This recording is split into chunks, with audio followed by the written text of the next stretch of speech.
Morning students, again we are back to our course Power Generation Economics EE704C, and we are continuing with module 5, and this is our sixth lecture.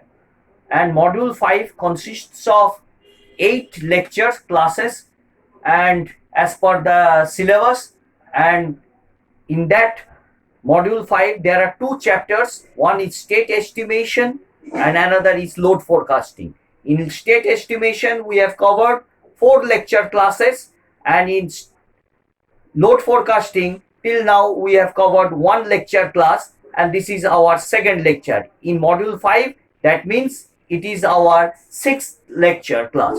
And as far we have discussed in load forecasting, one full topic we have discussed: why to forecast the load, why it is necessary to know the demand for the future prediction, that is mainly for power system planning. So planning engineers really want to forecast the load to estimate the demand, as well as to make the system more reliable and secured in this sense. And moreover, to send the power at the minimum cost, keeping the quality of the supply satisfactory. So that means the power quality, all its reliability and adequate supply. It should not be minimum supply or maximum supply.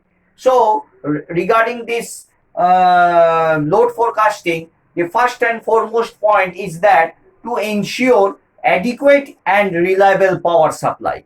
So why the forecasting? So now it is 2020. We need the forecasting in 2025. What should be our load in that period of time that we have to forecast at an early? Then we have to see what should be our capacity of the generators during that time. So we have to install that capacity. For that we need some amount of money from the power governments, so that is also necessary. So all these things keeping in mind, we have to make the system more reliable. So it should be done at minimum cost, keeping the quality of supply satisfactory. Regarding the quality of supply means the frequency should be within 49.5 to 50.2. Our Indian frequency, one nation, one frequency and one grid. So that is 50 Hz. So the maximum frequency, it must go just 50.2, and the lower part it should be within 49.5, and the voltage must be within their limits, that is within the plus minus 5%. So the power should be supplied at the minimum cost. And the load forecasting is an intelligent projection of past and present demand patterns. So we have to estimate, we have to forecast the load. So there must be a heuristic algorithm, so that we can predict the future demand patterns, knowing the past demand patterns. So another most important point is an overestimation of the load will cause premature investment and unnecessary blocking of the capital and the revenue part. So if we overestimate, so now we are operating at, let us think that this system is operating at 1000 megawatt. So after 5 years I tell, okay, it should be, you multiply with 5, it should be 5000 megawatts. So without any calculation, without any proper estimation of the system, I am thinking that it should be 5 times. So, and it may be an overestimation.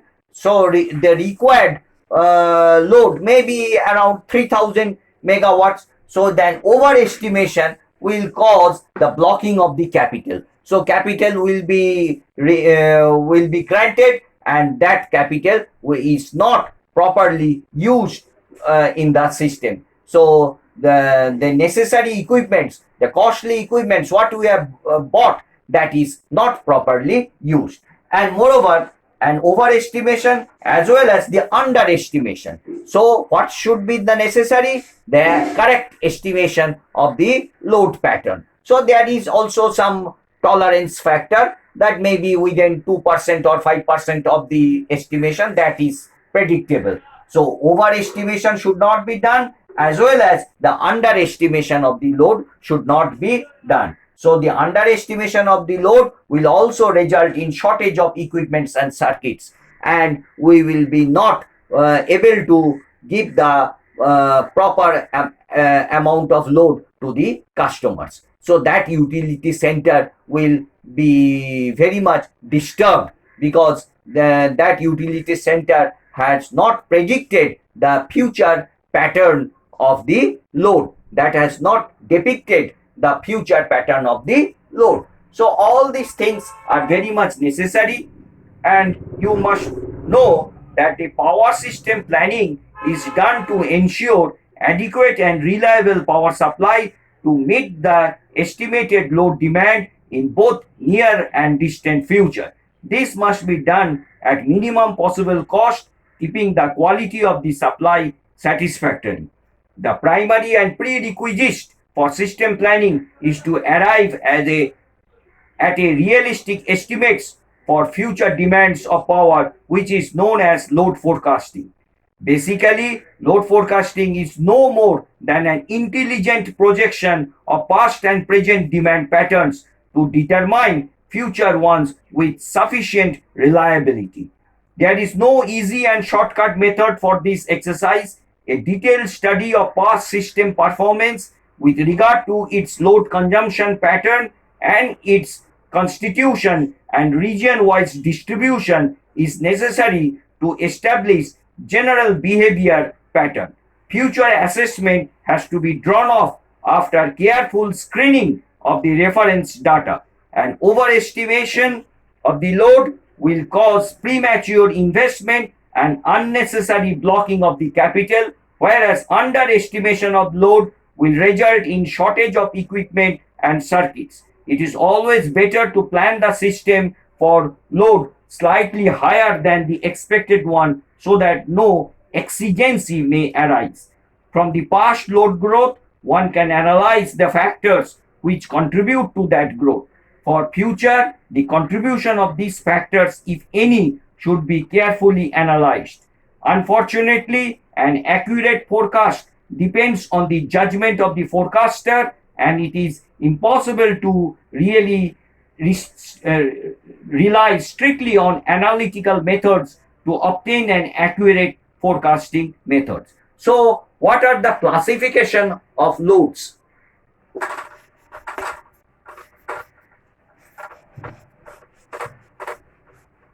So as we are forecasting the loads, so what should be the classification of loads? What types or how many types of loads we know very accurately? So the things are the load classification.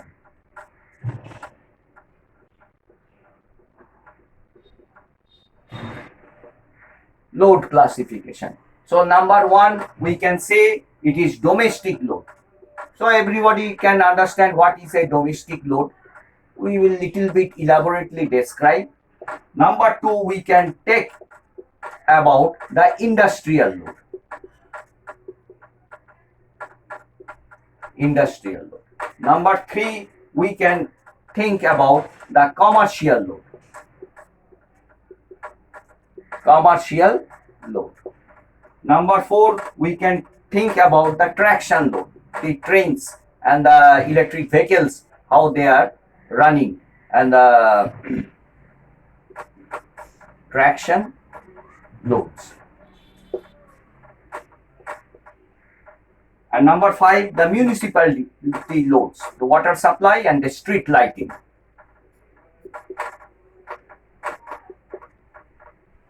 Municipality loads. Number six, we can talk about the irrigation loads, which we are using for the agriculture purpose. So we can talk about something about this. So about the domestic loads. Domestic load consists of lights, fans, refrigerators, heaters, televisions, washing machine, etc. So what we are using, all sorts of loads in home appliances, that are all domestic loads. Of all the classes of loads, the residential loads have the most constant annual growth rate and the most seasonal variations. So these are the annual growth rate. So every year we see in 1985 the use of television was very less, but in the year 2001 or 2000, the within these 15 to 16 years, the rate of the use of television has increased dramatically. So this huge, and moreover refrigerators, what we have used in 1974 or like that, and in 2000 something about 20 something about 2020, what we are using the refrigerators, it has increased some large amount, some multiplication factors of about 10 times. So, but in the as it is used, as it is used according to the geographical areas, suppose in a very densely populated area, where the people are busy, very much, they use the refrigerators. But where they daily the customers can buy vegetables daily, so there is a small little bit use of the refrigerator. So according to the geographical conditions, the according to the weather conditions, in summer season we use we use air coolers, but in winter season the use of the air coolers is less. So domestic loads, it is a, though there is a annual growth pattern, it increases, but due to the seasonal and geographical and distribution, the domestic load also varies. So write down about the industrial loads. Industrial load may be subdivided into small, medium, and heavy depending upon the power range required. So it is divided into small, medium, and heavy. So these industrial loads are divided into small industrial loads, medium industrial loads, and heavy industrial loads. So we can divide the industrial loads into small industrial loads, medium industrial loads, and heavy industrial loads. So all this depends on the power, how much amount of the power we are consuming in the loads. The small industrial loads require about 25 kilowatts. So the range is about the 25 kilowatts, and the medium industries between 25 to 100 kilowatts, the medium industrial loads, and above 100 or above 500 kilowatt, the heavy industrial load. So it should be greater than or equal to more or less like that 500. So it is a heavy industrial loads. The chronological load curve for the industrial loads depend on the type of the industry because of the shift operations, etc. So people work according to the shift and the chronological. So the NTPC, Steel Authority of India Limited. So these are the heavy industrial loads. So the small industrial loads are also there. Medium industrial loads are also there. So according to the industries, the loads are also classified. So industrial loads are considered as base loads as they contains little weather dependent variation. So this point you can write down about the industrial loads. This is the most important thing. Industrial loads, I am giving a star mark. Industrial loads are considered as base loads,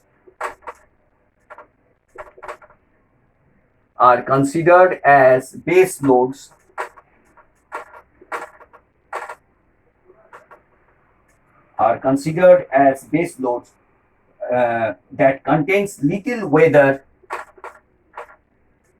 that contains little weather. That means there is no effect on weather on the industrial loads, little weather dependent conditions.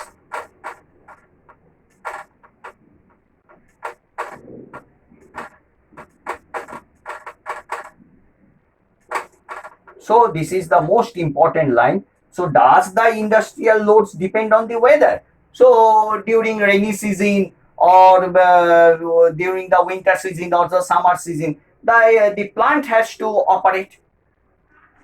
The power plant has to supply, let it be your heavy industry or medium industry. So that industry, the loads are the base loads. So that much I will be operating. So though it is a rainy season or winter season or summer season or autumn season or spring season. So it doesn't depend. So little means it doesn't depends. Doesn't depends on weather dependent conditions. So it is does not depend. Industrial loads are considered as base loads and it doesn't depend on the weather. So this is one of the objective question you may be asked, whether the industrial loads operate as the base loads. You have to say yes, it operates as a base loads because it doesn't depends on the weather dependent conditions. Now the next point is the commercial load. Commercial loads, you know that very much, it is mainly of the lighting of the shops, fans and electrical appliances used in restaurants and marketplaces. So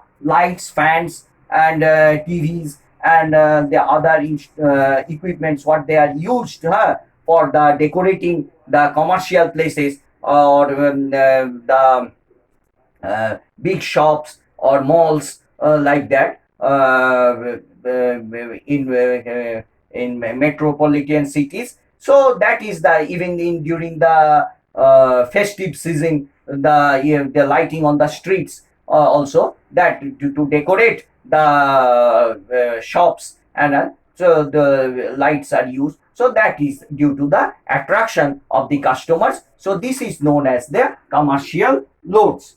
Now traction loads. Now the fourth one is the traction loads. Now traction loads are the trams, trolleybus, suburban railways and main railway systems come under this type of loads. So what are the traction loads? The traction loads I am writing here. These are the tram cars, tram, trolleybuses,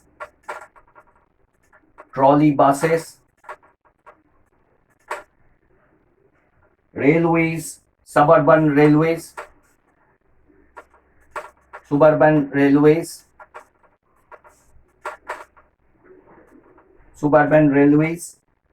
and main railway systems. So these are the tram, trolleybuses, suburban railways and the main railways that operates under the traction loads. The loads reaches to its peak value during morning hours. So the traction loads, you know that in the morning hours from 9 to 11, the suburban railways operate very much, or during the afternoon season from 1 to 3, the suburban railways does not operate. So the traction loads during this time falls down, the load is less, and during the morning hours from 9 to 11, these 2 hours it has gone to its peak due to the office hours. People have to go to there. After the service, the frequency is reduced and the load starts decreasing. However, the load again rises during the evening hours. So when the loads rises of the traction during the morning hours from 9 to 11 and in the evening from 6 to 8. So these 2 hours, it is a peak during the returning time of the people from the office and during the going time to the office. The traction loads increases due to the suburban railways. Now municipal loads are the street lighting, water supply come under these loads. So street lighting and water supply comes under these loads. Street lighting is particularly constant throughout the hours of the night. So obviously in the night hours all the street lights should be on. So this is more or less constant. And for the water supply, water is pumped to overhead water tanks. This needs pumps driven by electric motors. Generally, pumping load is supplied during off-peak hours, usually occurring during night. So the top head, the water supply is water is supplied to the top head tanks during the late hours of the night. So during that time, the one part of the load is operating much, and during the night hours, the all the street lights are on. So mainly the municipality loads operate during the night hours. And the irrigation load, this type of load is required for supplying water for the fields and required for the crops in different seasons by means of the agricultural pump. So what is the mode? The mode is the agricultural pump. Agricultural pumps. So we have to supply water to the fields through the agricultural pumps. It is general practice to energize tube well feeders for 12 hours a day during the night. So all these operate for the 12 hours in the night during the 12 hours a day during the night hours. So irrigation supply of the loads for the, it is mainly due to the 12 hours during the night. So when it is operating during the night hours for the 12 hours, when it is operating during the night hours, when it is operating from the morning 9 a.m. to 9 to 11 a.m. and 6 to 8 p.m. and commercial loads mainly during the night hours, evening hours, and industrial loads are the base loads. It operates according to their shift duties here, and domestic light mainly also during the evening hours we operate. So these are the, according to our load classification, we have distributed our loads into 6 categories, and these are the little bit classifications.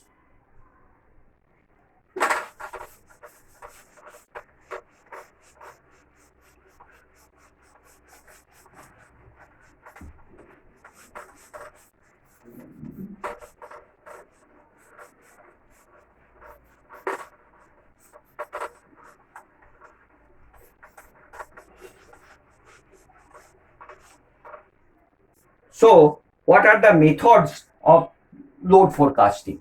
Methods of load forecasting.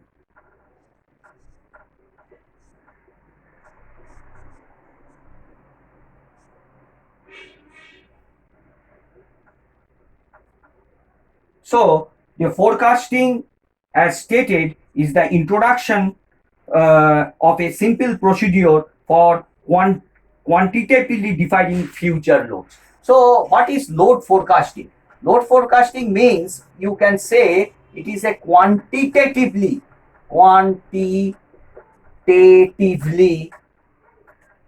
by numbers we have to decide what should be the future prediction of the load. Maybe 1 year, a short time prediction, or very long time prediction. So quantitatively prediction of the load. So we have to tell the load in numbers.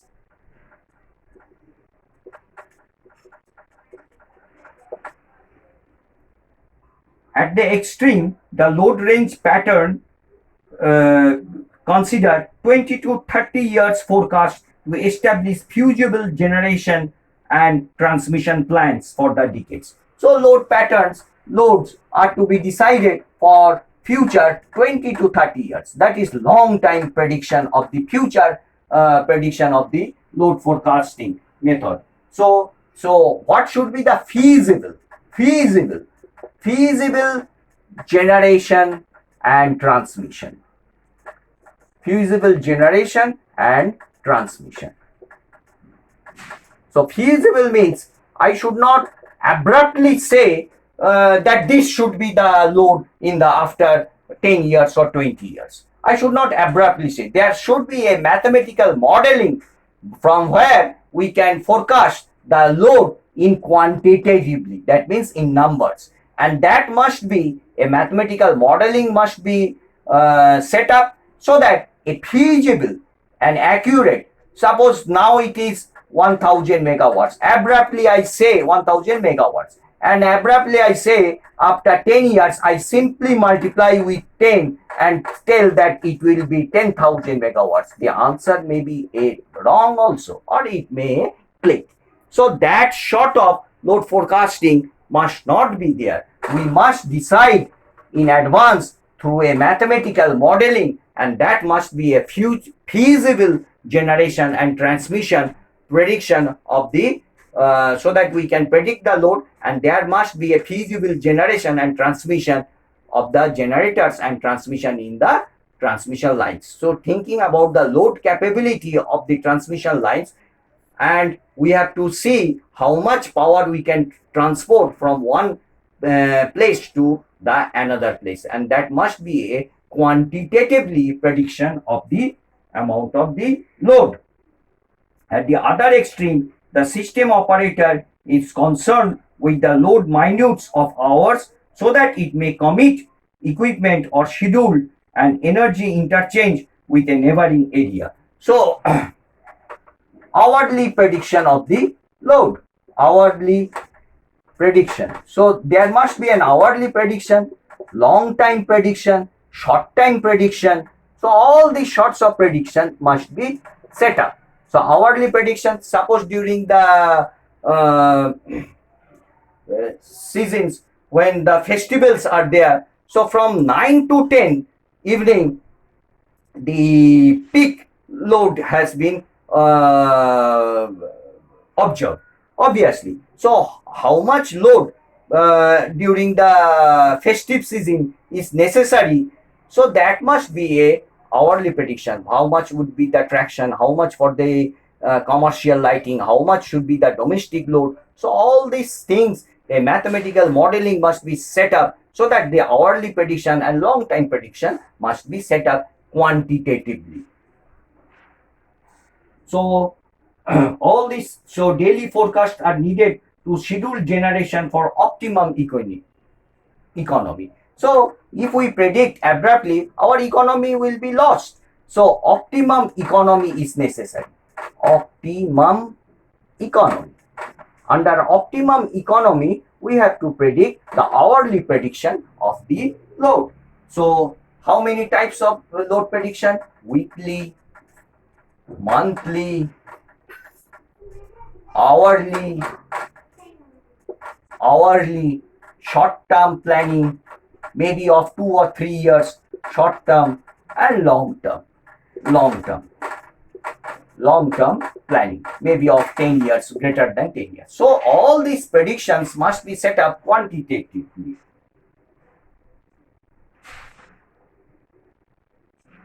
So forecasts are generally classified as long-term forecast, medium-time forecast, short-time forecast, and very short-term forecast.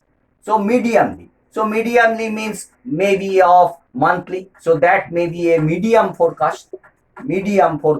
A monthly prediction can be associated with a medium forecast. And hourly prediction for a very short term, and long term means after more than 10 years or 15 years or 20 years. So this sort of prediction, quantitatively prediction, so there must be a feasible generation, and the transmission must be also under the loadability condition of the transmission lines.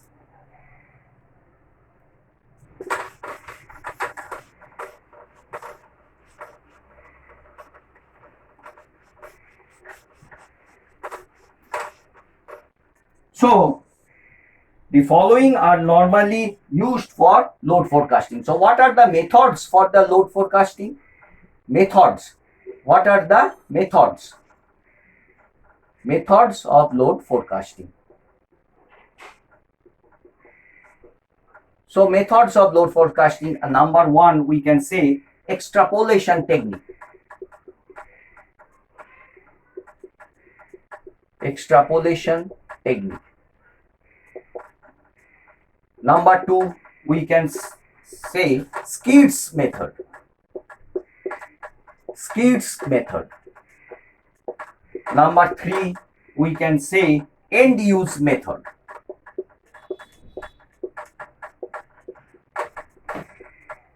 Number 4, we can say probabilistic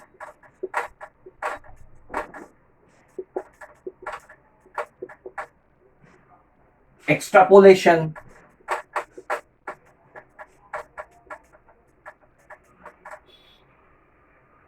correlation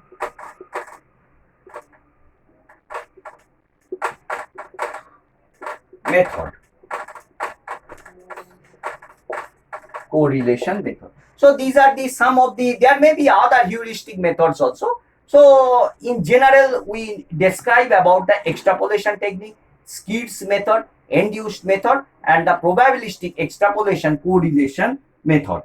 So we will be describing about all these things in the next class, and mostly we will be describing about the straight line method, the parabola method, X curve method, and exponential method. And the most important is that we will be solving one of the problems with the method of least square.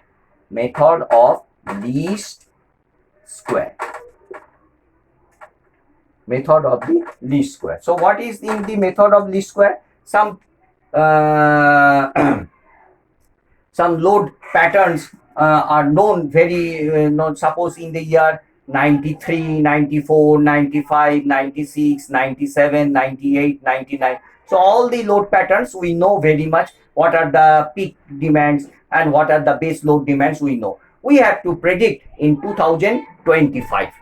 Seeing all these load patterns, we have to predict what should be our load pattern in the year 2025. Though that sort of problem we will be doing in the through the method of the least squares. So thank you, students. We are very much you are very much eager to know about your load forecasting. So this we have completed our 6th video lecture in module 5, and this is all about your forecasting, load forecasting videos. In the 5th lecture and 6th lecture, you will be seeing about the load forecasting technique. So go through these load forecasting methods, understand it very carefully. If any sort of doubts, you can call me, and we will be explaining you in more details.